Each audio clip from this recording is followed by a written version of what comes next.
गया और इसका मैं पार्टी के जिम्मेदारों का तहे दिल से शुक्रगुजार हूं और मुझे यहां बोलने का मौका दिया गया। ऑल इंडिया मजलिस इत्तेहादुल मुस्लिमीन के कौमी सदर अली जनाब बैरिस्टर असदुद्दीन अवैसी साहब की खुसूसी नजर, और आप देख रहे होंगे कि जो पिछले हफ्ते अली जनाब बैरिस्टर असदुद्दीन अवैसी साहब ने जो 5 रुकनी कमेटी का ऐलान किया है, उसके अंदर खास तौर पे अलाट डॉक्टर खालिद परवेज साहब को भी उसके अंदर उसकी नुमाइंदगी का मौका दिया गया, बल्कि ये पूरे नॉर्थ महाराष्ट्र की नुमाइंदगी का मौका दिया गया। इस बेल्ट के अंदर इलेक्शंस है। आज आप लोग देख रहे होंगे कि कुछ 6-7 महीनों से ये शुमाली महाराष्ट्र की सियासत के अंदर एक नया ही जोश और जज्बा पैदा हुआ है और बहुत सारे बदलाव आए। कई लोग इस बदलाव को किसी अलग अलग नजर से देख रहे होंगे, लेकिन मैं हमेशा इस बात का यकीन रखता हूं कि तगय्युर हयात की निशानी है, यानी बदलाव जिंदगी की निशानी है। जब तक के कोई चीज के अंदर बदलाव नहीं आएगा, जब तक के कोई चीज के अंदर वो नहीं आएगी, तो उसकी जिंदा होने की कोई अलामत जाहिर नहीं हो सकती। और हर एक इनकलाब के पीछे आप देखेंगे कि उसके अंदर बदलाव लाया गया और हम ही हम है और वही है, तो उससे कोई मतलब नहीं होता। और मजलिस इत्तेहादुल मुस्लिमीन जो है, पूरे लोगों को लेकर चलने की इत्तेहाद और इत्तेफाक की जमात का नाम है। यहां पर किसी सदर का, किसी ओहदे का, किसी चीज का कोई महत्व और मायने नहीं है। ये कागजी ढकोसलेबाजी है कि ये जिलाई सदर है, ये शहरी सदर है, ये कोई इसकी कोई अहमियत नहीं है। ये पार्टी जो है जज्बे का नाम है, एक सोच का नाम है, एक विचार का नाम है। अगर हमारे अंदर सब में पहले यही बदलाव लाना है कि मैं मजलिस का एक आम रुकन हूं, मैं मजलिस के लिए कोई सदर का और कोई इसके लिए मेरे लिए कोई अहमियत का हामिल नहीं है। आज हम देख रहे हैं कि जिस दिन से नॉर्थ महाराष्ट्र के सदर डॉक्टर खालिद परवेज साहब को बनाया गया है, उस दिन से वो अपनी अनथक मेहनतों के साथ पूरे नॉर्थ महाराष्ट्र का दौरा कर एक पार्टी में नई रविश और नई जान पैदा करने की कोशिश कर रहे हैं। ये आप लोगों की मेहनतों का समरा है और आप लोगों के ताउन का साथ है। पार्टी पॉलिसी के ऊपर बात होनी चाहिए और पूरे नॉर्थ महाराष्ट्र में इलेक्शन है और ये जरखे जमीन से हमें बैरिस्टर असदुद्दीन अवैसी साहब को यहाँ की हमारी अपनी वो देना है, जो वो आज भरी नजरों से हमारी तरफ देख रहे हैं। ये इसकी एक बहुत बड़ी मिसाल ये है कि जो 5 रुकनी कमेटी, में फिर से ये बात अपनी दोहरा रहा हूं, जिसमें डॉक्टर खालिद परवेज साहब को जो नुमाइंदगी दी गई है, ये उनको नहीं बल्कि ये आप लोगों को नुमाइंदगी दी गई। तो आप लोगों को इस नुमाइंदगी का हक अदा करते हुए, अपने इख्तिलाफात को एक किनारे रखते हुए, डॉक्टर खालिद साहब की मेहनतों को बराएकार लाते हुए, अपनी एफर्ट को 100 में से 100% देते हुए, अपनी मेहनत को करते हुए पार्टी के तहत, पार्टी के परचम के तले हमें जमा होना है।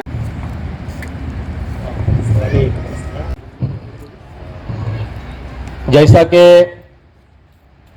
यहाँ पे उत्तर महाराष्ट्र के सदर परों को समेटकर कर हौसला कुशादा फिजा में उड़ान का, मैं युवा शहर अध्यक्ष नासिक मोहतरम रमजान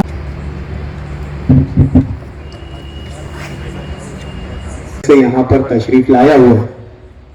मैं यहाँ पर तशरीफ फरमा तमाम ही मजलिस इत्तेहादुल मुस्लिमीन के जिम्मेदारान का मालेगांव शहर, मालेगांव जिला मजलिस इत्तेहादुल मुस्लिमीन की जानिब से तहे दिल से शुक्रिया अदा करता हूँ, मुबारकबाद पेश करता हूँ। अंधे ख्वाबों को उसूलों का तराजू दे दे, मेरे मालिक मुझे जज्बात पर काबू दे दे। मैं समंदर भी किसी गैर के हाथों से न लूं, मैं समंदर भी किसी गैर के हाथों से न लूं, एक कतरा भी अगर समंदर है तो तू दे दे। अपने आंगन में सजा रखे हैं खुशरंग गुलाब, अपने आंगन में सजा रखे हैं खुशरंग गुलाब, मेरे मालिक तो इन फूलों में खुशबू दे दे। आज हमारी कौम में सबसे बड़ा जो जज्बा था, क़यादत का जज्बा, आगे बढ़कर जिम्मेदारी निभाने का जज्बा, लीडरशिप का जज्बा, आज वो जज्बा हमारी कौम से, हमारी कौम के रहबरों से, आम लोगों से आज वो जज्बा निकलता जा रहा है। हमारे अहमा कराम भी बैठे हुए हैं, कुंतुम खैरा उम्मतिन, तुम बेहतरीन उम्मत हो। यानी कि हमसे बेहतर इस रूए जमीन पर अब कोई उम्मत, कोई कौम नहीं। अल्लाह ने हमें इस सरजमीन पर अपना नायब, अपना खलीफा, अपना डेप्यूटी बनाकर पेश किया, अपना नायब बनाकर पेश किया। और अल्लाह ने हमसे वादा किया कि अगर हम हक पर हैं, हम सच्चाई के साथ हैं, हम किसी नेक जज्बे के तहत हम इस दुनिया में है, तो यकीनन अल्लाह ताला हमें गालिब करेंगे। ये अल्लाह का कुरान में वादा है कि तुम अगर हक पर हो तो यकीनन एक रोज तुम गालिब आओगे। तो अल्लाह का ज़ाब्ता, अल्लाह का बयान, अल्लाह का फरमान जिंदगी के हर शोबे में होता है। आज अगर हम सियासी तौर से किसी शोबे में अपनी खिदमत अंजाम दे रहे हो, तो यकीनन हमें अल्लाह के उस कौल के ज़ाब्ते के मुताबिक ही हमारे इस फर्ज को, हमारी इस जिम्मेदारी को हमको निभाना पड़ेगा। तब कहीं जाकर हमें कामयाबी नसीब होगी, तब कहीं जाकर हम सुरखरू होंगे, बुलंद होंगे।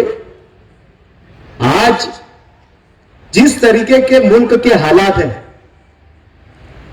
यकीनन यहां पर बयान करने की जरूरत नहीं है।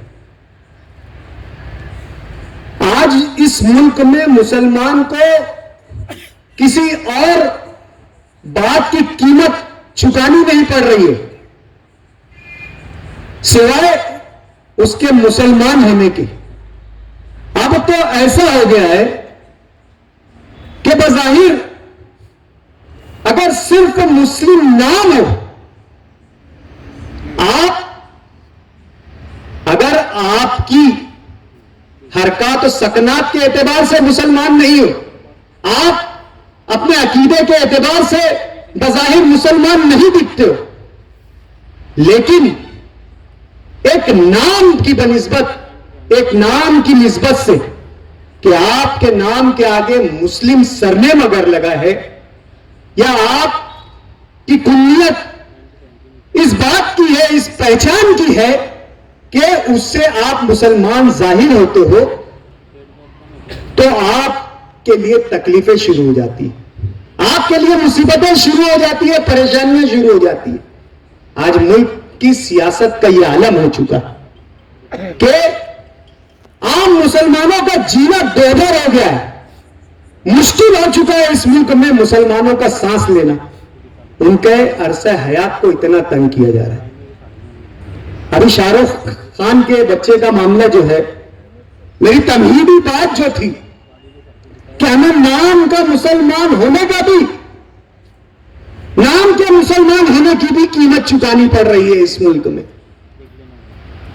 शाहरुख खान का बेटा आधा तीतर आधा बटेर, आधा आर्यन आधा खान, आज उसे मुसलमान हो नाम के होने की तकलीफ उठानी पड़ रही है, उसको परेशानी झेलनी पड़ रही है। ये हालात आ गए। हिंदुस्तान पाकिस्तान का क्रिकेट मैच होता है, गेम है, स्पोर्ट्स है, नतीजा कुछ भी जाहिर हो सकता है। एफर्ट का गेम है, मेहनत का गेम है, टीम वर्क है, 11 लोग खेलते हैं, सब्स्टिट्यूट प्लेयर्स अगर मिला लो तो 12 से 13 लोगों का अमल दखल होता है ग्राउंड पर। लेकिन अगर हिंदुस्तान क्रिकेट टीम की शिकस्त होती है, हार होती है, हार की हज़मियत टीम को उठानी पड़ती है, तो उसका इल्जाम सिर्फ और सिर्फ एक खिलाड़ी पर आयद होता है, और वो खिलाड़ी पर हार का इल्जाम इसलिए आयद होता है कि उसके नाम के आगे मोहम्मद लगा है या उसके नाम के आखिर में शमी लगा हुआ है। इसकी कीमत उसको चुकानी पड़ती है कि उसको उसकी पूरी हार की जिम्मेदारी उस क्रिकेटर पर आयद कर दी जाती है। शुरुआत के ओवर्स में केएल राहुल 0 पर आउट हो जाते हैं, कोई मसला नहीं। रोहित शर्मा, जिसे तीनों फॉर्मेट में क्रिकेट खेलने का एक्सपीरियंस है, test cricket, one day cricket, T20, हजारों सैकड़ों रन बनाए हैं, हिटमैन के नाम से मशहूर है। क्रिकेट में 2-2 सेंचुरीज बनाने वाले बैट्समैन है। अगर वो फेल हो जाता है तो उस पर जिम्मेदारी आयद नहीं होती है। हाँ, मोहम्मद शमी अगर 6 बॉल में 12 रन दे देता है, 18 रन दे देता है, तो वो कौम का दुश्मन हो जाता है, वो देशद्रोही हो जाता है, वो दहशतगर्द हो जाता है, वो मुल्क की हार का, मुल्क की पशेमानी का, मुल्क की बेइज्जती का जिम्मेदार हो जाता है। आज ये मुल्क के हालात हो चुके, मुल्क की सियासत के हालात हो चुके। हमारी बुनियादी जरूरतें दरकिनार, हमारी तरक्कियां दरकिनार,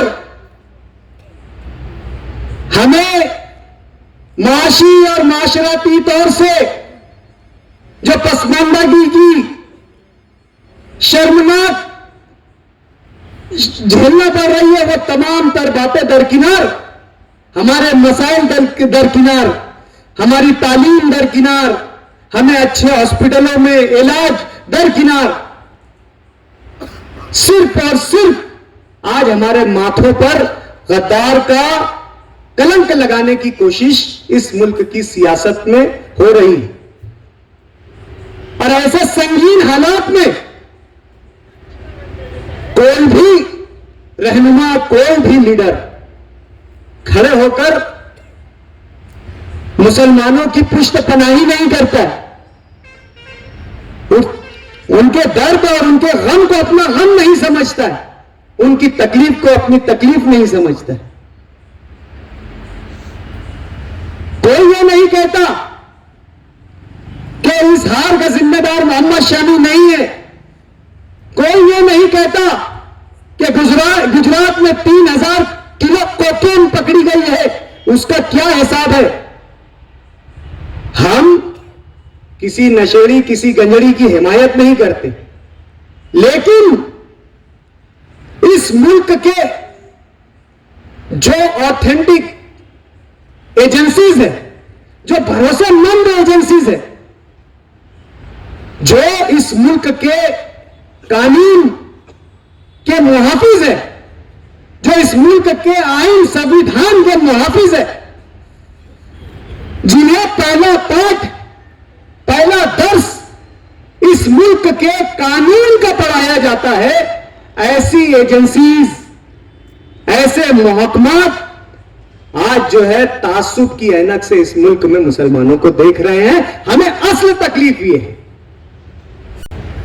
कि हमें हमारे नाम मुसलमान होने की सजा मत दो, हमारी कुर्बानियों को याद करो, जो यहां की मिट्टी में हमारे आबा अजदाद, हमारे अकादरीन, हमारे अमायदीन का खून शामिल है, उस खून की महक को महसूस करो। हमारे उलमाए कराम की शाखों पर लटकी हुई लाशों और उस खौफनाक मंजर की कदर करो, जिन्होंने इस मुल्क की आजादी के लिए, इस मुल्क की डिग्निटी के लिए, इस मुल्क के वकार के लिए अपनी जानों को हंसते हंसते पेश किया। हमारे उन अकाबरीन की कुर्बानियों को याद करो और हमें इस मुल्क में सुकून से सांस लेने दो, हमारी मांग ये। आज ये लाचारी के अल्फाज हमारी जबानों से क्यों निकल रहे हैं? क्यों बेबसी से हम बोल रहे हैं? क्यों कि हमने हमारी कयादतों पर, हमारे रहबरों पर, हमारे रहनुमाओं पर भरोसा नहीं किया। आज हमें वो लोग शक की नजर से देख रहे हैं जिन्हें हमने इन 70 सालों से लीडर माना। हमने पंडित जवाहरलाल नेहरू को लीडर माना, हमने गांधी जी को लीडर माना, हमने सोनिया गांधी को लीडर माना, हमने अटल बिहारी वाजपेयी को लीडर माना।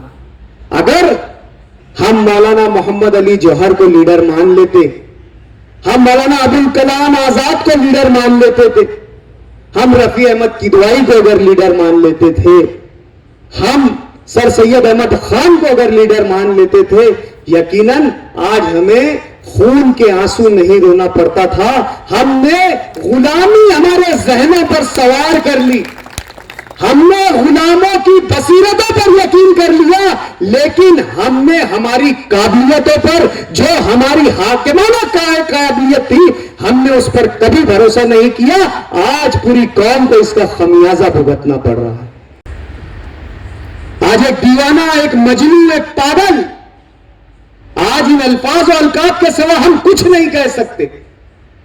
हमारे कायद ने, हमारे नेशनल लीडर, हमारे कौमी सदर बैरिस्टर असदुद्दीन अवैसी को हम सिर्फ दीवाना, मजनू, पागल ही कह सकते हैं कि आज वो इन सहराओं में दर बदर भटक रहा है, इस आस में कि कभी यह सहरा भी गुलो गुलजार होगा, कभी यहां भी हमारी मुकद्दर की फसलें लहराएगी, कभी यहां भी हमारी तकदीर का सितारा चमकेगा। जो हमारा हक है, हमें कायद होना चाहिए, जो हमारे अल्लाह का हमसे वादा है कि तुमको हमने रहबरी के लिए भेजा है। शायद कोई दीवाना एक दीवाने की बात समझ ले और अपने अंदर वो जज्बा पैदा कर ले कि मैं भी मेरी कौम को उस सरखुरुई और बुलंदी पर लेकर जाऊं जिसका ख्वाब और जिसकी ताबीर 1400 साल पहले हमारे माथे पर लिख दी गई है। आज जरूरी है, आज जरूरी है हमें हमारी लीडरशिप का साथ देना। आज जरूरी है कि असद साहब को हम हमारा कायद मान ले, वरना हालात इससे भी बदतर आएंगे। कोई नहीं है नुमाइंदगी, कोई नहीं है रहबर। अगर हम अब भी ख्वाब खरगोश में रहे और इसी तरीके से हमारे सियासी फैसले करते रहे, तो यकीनन तुम्हारे बच्चों को रोडों पर मॉब लिंचिंग से कोई नहीं रोक सकता। ये अदालती निजाम, ये अदलिया निजाम, जहां पर जानिबदाराना फैसले हो रहे हैं, सिर्फ आस्था की बुनियाद पर, अकीदे की बुनियाद पर, यहां पर बाबरी मस्जिद के शहादत के फैसले हो रहे हैं, अदलिया तक मुतासिर हो गई है इस मुल्क के बरसरे इख्तिदार लोगों से। ये हालात आ गए, फिर अदालती बिगड़ते निजामों को कोई नहीं रोक सकता, कोई इस अदालती निजाम को दुरुस्त नहीं कर सकता जब तक हम हमारे सियासी फैसले दुरुस्त नहीं करेंगे। तुम्हारी इबादत गाहें यूं ही शहीद होती रहेगी, तुम्हारे बच्चे सड़कों पे यूं ही जर्दकोब होते रहेंगे। तुम्हें कहीं भी पकड़कर मुनाफिकाना और शिरकिया कलमात अदा करने के लिए मजबूर किया जाता रहेगा। ये कोई जज्बाती बात नहीं है, यहां कोई ऐसा मजमा नहीं है कि जिन्हें हम वरगला दे, जिन्हें बहका दे और उन्हें अपनी वोटों में तब्दील कर ले। आज ये बुनियादी जरूरत है। बहुत से लोग ये कहते हैं कि मजलिस-ए इत्तेहादुल मुस्लिमीन विकास पर बात नहीं करती। मजलिस-ए इत्तेहादुल मुस्लिमीन विकास और तामीर पर बात नहीं करती। मजलिस-ए इत्तेहादुल मुस्लिमीन अमली तौर से विकास और तामीर करके बताने वाली जमात है। अगर उनका विकास और उनकी तामीर अगर देखना है तो आप हैदराबाद जाकर तशरीफ ले जाकर देखिए कि किस तरीके का विकास, किस तरीके का डेवलपमेंट, किस तरीके की तामीर वहां पर की गई है, किन बातों की जरूरत थी और किन बातों को वहां पर दिया गया है, जाकर देखिए। आज हमारे लिए मसाइल पुख्ता सड़कें नहीं रह गई है, आज हमारे लिए एक बेस्ट इंफ्रास्ट्रक्चर नहीं रह गया है। आज हमारे लिए जरूरत इस बात की हो गई है कि इस मुल्क में हमारा दिफा कैसे हो सके, इस मुल्क में हमारा वजूद कैसे कायम रह सके, इस मुल्क में हमारा तहफ्फुज़ किस तरीके से हो सके, इस मुल्क में हमारी बका किस तरीके से रह सके। आज सबसे बड़ा और बुनियादी मसला हमारा बन चुका है कि आज हम इस मुल्क में हमारे वजूद की लड़ाई लड़ रहे हैं, हमारे दिफा की लड़ाई लड़ रहे हैं। आज इस पोजीशन में हिंदुस्तान का मुसलमान आ चुका है। फेल 10 से लेके 50% की छूट।